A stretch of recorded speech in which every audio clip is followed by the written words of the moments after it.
বিসমিল্লাহির রহমানির রহিম। আলহামদুলিল্লাহ, সকল প্রশংসা সেই মহান রবের, আর লক্ষ কোটি দরুদ ও সালাম আমার নবীর প্রতি। দিনী যুগের ভাই ও বোন সবার প্রতি আমার আন্তরিকতা সালাম। আসসালামু আলাইকুম এ রহমাতুল্লাহ এ বরকাতুহু। আসসালামু রাহমাতুল্লাহি ওয়া বারাকাতুহু। আমি আদম নূরের সন্তান, আদম থেকে রব নিয়ে আমি আপনাদের মাঝে বক্তব্য দিচ্ছি। আজকের আলোচনা, কবি নজরুল একটি ছন্দ লিখে থুয়ে গেছে, তা আজকে সেই ছন্দটা আমার জীবনের বাস্তবায়ন ঘটতেছে। কবি নজরুল বলছে যে আমার ডাক শুনে যদি কেউ না আসে রে, তবে একলা চলো রে। আজ আমার সেই পরিস্থিতি ঠিকই একই ঘটার সেম এসে গেছে। যাই হোক, হয়তো ভাই বিরাদার যারাদেরকে আমি হয়তো আজকের মাহফিলে আমি দাওয়াত করেছিলাম, হয়তো অনেকেই আমার মাহফিলে অ্যাটেন্ড হয়েছে, আর হয়তো কিছু কিছু মানুষ হয়তো অ্যাটেন্ড হয় নাই। তাদের কিছু বাক্য আমার আজ এই ইউটিউব মাঝে তুলে ধরতে হচ্ছে। বাবা বলেছে, আমাদের আদম নূরের পিতা বলেছে, তোমরা যদি সেই মোকাররমাক যদি ভালো না বাসো, তাহলে মোকাররমা কখনো তোমাদের সেই আল্লাহ পাকের যে বেল গায়েব আছে সেখানে কিন্তু তোমাদেরকে পৌঁছে যাইতে দিবে না। তাহলে সৃষ্টির বনি মানব যারা এই পৃথিবীতে চলাচল করতেছে, যারা সেই অসংখ্য সৃষ্টির নফস নিয়ে চলে, মিশ্রিত জীবন নিয়ে চলে, আজ তাদেরকে যদি আমরা ভালো না বাসি, সেই আদর্শ যদি তাদেরকে আমরা না শিখি, তারা কখনো এই আল্লাহ পাকের জাত এবং হেদায়েত এই পৃথিবীর জমিনে যে সেই আদিপিতা হযরত আদম শফিউল্লাহ তাদেরকে মানব করে তরা নেওয়ার জন্য তাকে প্রেরণ করা হয়েছিল, আজ যদি সে এই তাদেরকেই ডাক না দেয়, তাদেরকে যদি কাছে না বসায়, তাহলে কি তারা মানব হবে? কখনই মানব হবে না। আজ সেই আমাদের কিছু ভাই, যদিও আমি এখানে বলেছিলাম মিলাদ ও মাহফিল, তাহলে সেই মিলাদ আমি যদি তাদেরকে ভালোবাসা দেই, অবশ্যই তারা আমার দরজায় এসে খাড়া হবে। আর যদি তাদেরকে ভালোবাসা না দেই, তাহলে সৃষ্টির বনি মানবে কিন্তু কখনই এই আল্লাহ পাকের জাতে ভর্তি করা এবং হিদায়েত দেওয়া কখনই সম্ভব হবে না। বাবা আমার জানা নাই যে 500 কি 1000 তার ছাত্র তৈরি করেছে, এটি কি সমাপ্তি থাকবে? তাহলে নিশ্চয়ই তার অতিবাহিত হওয়ার পর এই গুণটি যে আরও বড় হবে, এই গুণটি যে আরও প্রসার করবে, তার আদর্শ এই নীতি তিনি রেখে গেছেন। তাহলে আমাদের এই গুণটিকে বড় করতে হলে অবশ্যই সেই সৃষ্টির বনি মানবকে কাছে বসাতে হবে, তাদেরকে দাওয়াত দিতে হবে, তাদেরকে ভালোবাসা দিতে হবে, তবেই ওই ব্যক্তি তাদেরকে এই আল্লাহর জাতি বানাতে পারবে। এখন বিষয়টা হলো, যারা হিংসা করে তাদের জন্য কি এই আল্লাহ পাকের পথ? যারা নিন্দা করে তারা কি এই আল্লাহর পাকের পথ ধরে চলতে পারে? কখনই চলতে পারে না, কারণ কোরআন কখনই এই সাপোর্ট দেয় না। আজ আমরা যদি বলি যে আমরা সেই আদম নূরের পবিত্র হিদায়েতের সন্তান যদি বলি, আর আমরা যদি সেই নফস আম্মারার কাজ কাম করে বেড়াই, তাহলে আমাদের এর থেকে লজ্জা জনক আর কিছু নাই। আজ আমাদের সেই স্বভাব চরিত্র অত্যন্ত আমাদের ভালো থাকতে হবে, তবেই গিয়া সেই আল্লাহ পাকের কাছে পৌঁছে যাওয়া সম্ভব। এখন বিষয়টা হলো, আমরা মুখে বলবো আমরা আদম ধর্ম পালন করি, কিন্তু অন্তরে বিষের কালিলিয়া চলাচল করি। তো যাই হোক, আল কোরআন কখনই এগুলো সাপোর্ট করে না, এগুলো সাপোর্ট করে না। একে অপরের আয়নার স্বরূপ। কে বলেছে এই কথা? আদম নূরের পিতা বলেছে, তোমরা এক ভাই আর এক ভাইয়ের আয়নার স্বরূপ হও, একে অপরের সাথে তোমরা জোড়া লাগো। এক ভাই যদি ভুল করে তাকে শুধরানোর ব্যবস্থা করো। আল কোরআন অনেক জায়গায় প্রমাণ করছে যে যদি ভুল করে তার ক্ষমার রাস্তাও আছে। তো আপনারা এমন কি কঠোরতা এবং সেই অহিদুল কাহারু রূপ ধরলেন, এটা আমার বুঝে আসলো না। এই অহিদুল কাহারু রূপ ধরার তো কথা ছিল সেই আমাদের আদিপিতা হযরত আদম শরীফুল্লাহর। তাও কিন্তু তিনি বলে গেছেন, আমাকে এমন কিছু তোমরা বাধ্য করো না যে আমি সেই অহিদুল কাহারু রূপ আমি ধারণ করি। এই অহিদুল কাহারু রূপ যখন ধারণ করে তার কি পরিস্থিতি হয় সেটা কি জানে কেউ? অনেক জায়গায় কিন্তু আল্লাহ পাক ক্ষমার দৃষ্টি করছে। সেই আল্লাহ পাকের যে প্রতিনিধি, তিনি ক্ষমাই করে যাবে, খালি ক্ষমা করে যাবে, খালি ক্ষমা করে যাবে। কাকে ক্ষমা করবে? এই সৃষ্টির গুণী মানবকে। কিন্তু এইটার বিষয় আমি বুঝতে পারলাম না যে ভাই দাওয়াত দিল আর সেই ভাইয়ের দাওয়াত ওভারটেক করলো। কিছু সময় দেখা যায় যে অসতের পিছনে, মিথ্যাবাদীর পিছনে ধাবিত হওয়ার জন্য আহ্বান করে। আল কোরআন কি তা সাপোর্ট করে? না, আল কোরআন কি সাপোর্ট করে যে তোমরা মিথ্যাবাদীর পিছনে যাও?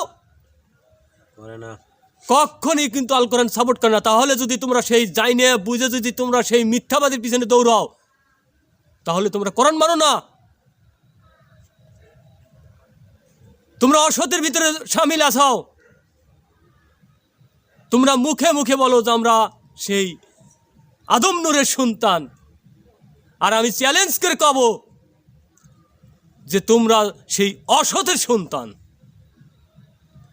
যে ভাইকে সাপোর্ট করতে পারে না, ভাইকে দয়া দেখাইতে পারে না, মায়া দেখাইতে পারে না, সে কিসের ধর্ম পালন করে? সে কোনো ধর্ম পালন করতে পারে না। আল্লাহ পাক যদি ক্ষমাশীল করে, তাহলে আমরা মানব জন্ম পাইছি, আমাদের কতটুকু কি করা উচিত? আমাদের কতটুকু করা উচিত? ধর্ম প্রকাশ করতে চাইলে অর্থ এবং সেই ধর্মের ধর্মীয় জ্ঞান তার থাকতে হবে। বাবা বলছে একটা মাহফিল দিবা, মাহফিল দিতে তোমার অর্থের প্রয়োজন আছে। অর্থ ছাড়া কখনই মাহফিল চলে না। আজ আমি ক্ষুদ্র একটা মানুষ, আমার ভাই বিরাদাররা আসবে, সেই আদম নূরের সন্তানরা আসবে, তারা আমাকে আমার মিলন মেলা হিসাবে তারা যে আমার সাথে কোলাকুলি করবে, এটাই আমি চাইছিলাম। তারপর আমার এলাকায় আশা করি যে আমাদের হেদায়েতি ভাই ও বোন মনে হয় কারো জানা বাকি নাই। আপনারা বলতে পারেন যে বাবার রওজা আছে, বাবার রওজায় করলেই এটা তো ভালো হতো, এটা আমি বুঝি, ওখানে করলে ভালো হতো। কিন্তু বাবার রওজা নাই। যেখানে বাবার রওজা বিক্রি করা হচ্ছে সেখানে রওজা নাই। এইখানে এই মিটিংটাই হওয়ার কথা ছিল, যে আমাদেরকে আজ ফুটপথে নামা ফালাইছে।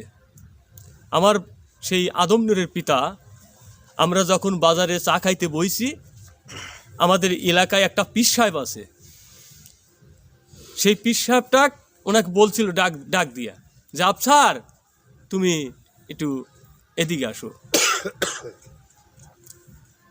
ঠিক হলো যে তুমি যে এই যে এত হাজার হাজার মানুষকে তুমি হেদায়েত দিচ্ছাও, তে তোমার আওয়ালে কি কোনো 2-1 ডিসেম্বর জায়গা কিনছাও? এই ভক্ত করে তুমি রাখবে কোথায়? আফসার তখন বলতেছে যে আমার পীর সাহেব আমাকে অনুমতি দিছে, তাই আমি এগুলো করতেছি। কয় তুমি তো দোজকে যাবে, ভক্তরাও দোজকে যাবে। আজ আদম নূরের পিতা কি করলো আমাদের জন্য? আজ আদম নূরের পিতা যেটুক রেখে গেছিল সেটুক কি হচ্ছে? আজ আমাদের পাও রাখার জায়গা নাই, ফুটপথে ঘুরছি, ভাষা পানার মতন একুল ওকুল খুঁজে পাচ্ছি না। এটা তো হওয়ার কোনো কথা ছিল না। যে দুনিয়া বোঝে না সে আখেরাত বোঝে না, দুনিয়ায় তোমার জায়গা নাই। যে দুনিয়া বোঝে না সে আখেরাতে তার কিচ্ছু নাই, অন্ধকার। আমি এটা ভালো জানি। আখেরাত থাকলে আমার মানব দেহে আছে, জান্নাত থাকলে আমার মানব দেহে আছে, দোজক থাকলেও আমার মানব দেহে আছে। আমি আছি, আমার সব আছে। আমি নাই, আমার আর কিচ্ছু নাই। আমি নাই, আমার আর কিচ্ছু নাই। একটু আপনারা চিন্তা করে দেখেন, আমি যখন এই পৃথিবীতে আসি নেই, সবই ছিল, আমি ছিলাম না। এবার আমি চলে যাব, সবই থাকবে। আমি চলে যাব, সবই থাকবে। তাহলে আমি যখন আইছি তার অতীত চিন্তা করে দেখেন, তখন আমার কি ছিল?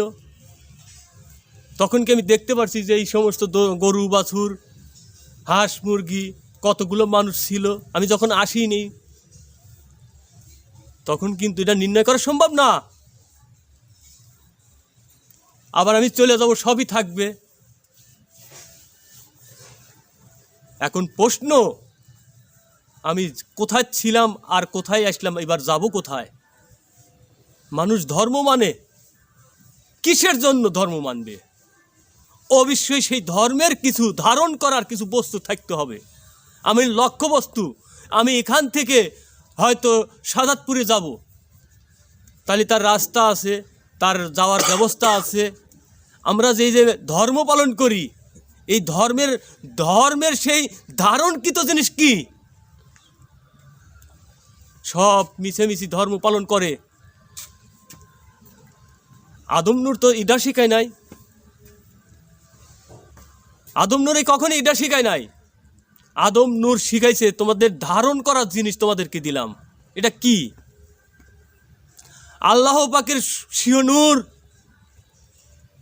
যে নূর সকল সৃষ্টির শ্রেষ্ঠ, সকল সৃষ্টির মাতব্বরী এবং সেই ক্ষমতাশীল। একটুক চিন্তা করে দেখেন, যদি ঘাটার একটা পাগল রাজপথ দিয়ে হেঁটে যায়, সেই পাগলটারও ওই গরু কিন্তু হুকুম দিতে পারে না যে পাগল তুমি হেন দিয়ে ওবে যাও। আর পাগল যদি খাড়া হয়, কুকুরও কিন্তু তার সাইড কেটে চলে যায়। মানব আসতেছে, একটা মানবের উপর তাই কোনো সৃষ্টি আঙুল তুলে কথা বলতে পারে না। তাই আমরা সেই মানব, আমরাই সেই মানব। তা আসলে আমার অনেক কথা আজকে কওয়ার ছিল, কিন্তু দুঃখজনক কথা আমার ভিতরেই থাকুক। আমার মুর্শিদ বলছে যে শোনো, এই পৃথিবীর মানুষ কিন্তু তোমাকে নাস্তিক বলবে, সহ্য করতে পারবে? বলছিলাম হ্যাঁ বাবা, সহ্য করতে পারবো। তোমাকে কাফের বলবে, সহ্য করতে পারবে? বলছিলাম হ্যাঁ পারবো। তোমার সমাজের লোক কিন্তু তোমাকে ঠ্যাক দিবে, সহ্য করতে পারবে? পারবো। তাহলে আসল সমাজ জেনে নাও, যে সমাজ তোমার দুনিয়াতে থাকবে এবং মরণের পরও সাথে যাবে। মরণের পরও সাথে যাবে, সেই কোন সমাজ? 1,24,000 মতান্তরে 2,80,000 যে নবুয়ত আমার আল্লাহ পাক আমার মধ্যে দিয়ে দিছে, কার মাধ্যমে? আমার পিতার মাতার মাধ্যমে। এরাই একমাত্র আমার সাথে আছে এবং সাথেই যাবে। বিন্দু পরিমাণ আমার যে ঘরের বিবি আছে সেও কিন্তু আমার সঙ্গে যাবে না। আমার যে মায়ের পেটের যে ভাই ও বোন তারা কিন্তু আমার সাথে যাবে না, ওরা ঠিকই যাবে। আমার সাথে যারা আছে তারা ঠিকই যাবে। তারা কখনো বেইমানিও করবে না, কখনো বেইমানি করবে না। দুনিয়ার বন্ধু বান্ধব, ভাই বিরাদার, আত্মীয় স্বজন আমাকে পর করতে পারে, ওরা পর করবে না। তাই ওদের সাথেই তুমি প্রেম করো, ভালোবাসা করো, ওদের সাথে ওরা যে দিক নিশানা দেয় সেই দিক নিশানার পথে তুমি হাঁটো। বিষয় লালন ফকির একটি গান পৃথিবীতে রেখে গেছে। সে গানটা বলছে যে পরগা নামাজ জেনে শুনে। কথা কিন্তু আসলে মিথ্যা নয়, কথা সত্য। পরগা নামাজ জেনে শুনে আমরা দেখা দেখি নামাজ পড়ি, বাপ দাদা যা শিখেছে আমরা সেটাই করি। রুকুকারীর সাথে রুকু করো, এ কথা আল কোরআন বলছে। তাহলে অবশ্যই একজন রুকুকারী আছে, তার সাথে রুকু করতে কইছে। তাহলে সেই রুকুকারীর সাথে যদি রুকু করতে হয়, কথা বলে থাকে, তাহলে অবশ্যই এই নামাজের কিছু ভেদতত্ত্ব আছে। এগুলো আমাদের নিতান্তই আমাদের বুঝতে হবে। না বুঝে যদি আমরা নামাজ পড়ি এবং সালাত কায়েম করি, তাহলে আসলেই নামাজ যে ফাসেক হয়, নামাজ যে শিরক হয়, নামাজ যে কুফরি হয়, এগুলো কয়জন বোঝে? ওটা বোঝার দরকার নাই, অত শুনবো না, নামাজ পড়বো, বাস ফুরা গেল। ও ভাই, যদি আপনি নামাজে সূরাগুলো পাঠ করেন, সেই সূরাগুলো আগে যদি পঙ্খনে পঙ্খনে আপনি বুঝে নিতে চান, আপনার পৃথিবীর হুঁশ ফিরে যাবে। পৃথিবীর হুঁশ ফিরে যাবে। আপনি কোন কোন সূরা পাঠ করলেন, সেই পাঠ করার মধ্যে সেই কথাগুলো কি বলছে, আমার মানব দেহে কি সেটিং আছে, আমার কল্যাণে আছে না অকল্যাণে গেছে, বুঝে পড়েন। নামাজ এবং সালাত পড়তেই হবে, মিস নাই। আপনি যত বড় কুতুব কেন না হন, আপনার এই নামাজ এবং সালাতের মাধ্যমেই একমাত্র স্রষ্টাকে পাওয়া যায়। এমনি এমনি পাওয়া যায় না। নামাজ এবং রোজা এবং সালাত যদি বাদ দিয়ে যদি সেই অতীতের সেই ধর্মীয় নেতা যারা নবী রসুল এই পৃথিবীতে এসেছিল, তাদেরকে একটু লক্ষ্য করে দেখেন যে তারা কি নামাজ পড়ে নাই, তারা কি সালাত কায়েম করে নাই? পড়ছে, তারা করুছে। আর একটা জিনিস জানেন, তারা খালি এই নামাজ এবং সালাত কায়েম করে তারা সেই আউয়ালের একটা করে সত্যদারী হয়েছে। তারাও তো মানুষ ছিল, তারা তো চির অমর হলো। আমি আপনি কি করব? আমি আপনি কি করব? তারা চির অমর হয়েছে। একটি নবীকেও কেউ বাদ দিতে পারবে না। যদি কেউ বাদ দেয়, বাদ দিয়ে যদি ইবাদত করে, তাহলে অবশ্যই তার ইবাদতের মাধ্যমে ভিতরে ঘাটতি এবং অঙ্গহানি থাকবে। আপনি কোন নবীকে বাদ দিবেন? আপনি সেই নবী আপনার ভিতরে আপনি লক্ষ্য করেন নাই যে চোখ দিয়ে চোখ যা করে, আপনি কি মুখ তা করে? এই যে আঙ্গুলের যে চারা আছে, এই চারার যে কাজটা করতেছে, দাঁতের কি সেই কাজ করতেছে? হাড়ের কাজগুলো কি তাই যে হচ্ছে? হচ্ছে না। প্রত্যেকটা জিনিস কিন্তু পৃথক পৃথক। আমাদের এই মানব দেহে একটু টাকা দেখেন, তাহলে প্রত্যেকটা জিনিস যদি পৃথক পৃথক থাকে, তাহলে প্রত্যেকটা জিনিসেরই কিন্তু গুণ শক্তি আছে। আপনি কাক বাদ দিবেন? এই ভুরু যদি চাইছে ফালা দেন, আপনি রোজে যেতে পারবেন না। ঠিক। আপনি না বিশ্বাস হয়, আপনি একটু চাইছে দেখেন, সূর্য প্রদীপ যে জিলটা দিবে সেই জিলটা যায় আপনার চোখের মনির ভিতরে ঢুকবে। তাহলে আল্লাহ পাক আমাদেরকে এত সুন্দরভাবে দয়া করছে, মায়া করছে, যেখানে যা লাগে আমাদের সেইখানে সেটা আমাদেরকে লাগিয়ে আমাদেরকে ফুল ফুটায়া তুলিছে, তাও শ্রেষ্ঠ জনম দিয়ে, অশ্রেষ্ঠ জনম নয়। আমাদের সেই আদম নূরের পিতা আমাদেরকে সেই ভুল শিক্ষা দেয় নাই যে আমরা ভুল পথে যাব। আমি একজন মূর্খ, আরবি জানি না, বাংলা জানি না, কোনো রকমের কিছু জানি না। আমি এই কথাগুলো আমি ইউটিউবের মাঝে কিভাবে ছাড়ি, আমি কিভাবে বলতে পারি? অবশ্যই অতীত টাকা দেখেন, হযরত মুহাম্মদ সাল্লাল্লাহু আলাইহি সাল্লাম সে একজন মূর্খ ছিল। তার কোনো স্কুল, মাদ্রাসা, কলেজে যাওয়া ছিল না, তাকে কে শিখাইলো? অবশ্যই তার ভিতরে যে রব থাকে সেই রব শিখায়, সেই রবের অনুসরণ, রবের করণ আমরা করি সকলেই মিলে। আমরা হিংসা নিন্দা ছেড়ে দেই। হিংসা কখনই সেই সতের পথ নয়।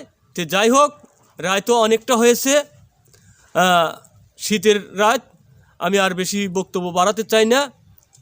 তে আমার রব যদি পরবর্তী ভিডিও নিয়ে আসার তৌফিক রাখে, আমি পরবর্তী ভিডিও নিয়ে আসবো।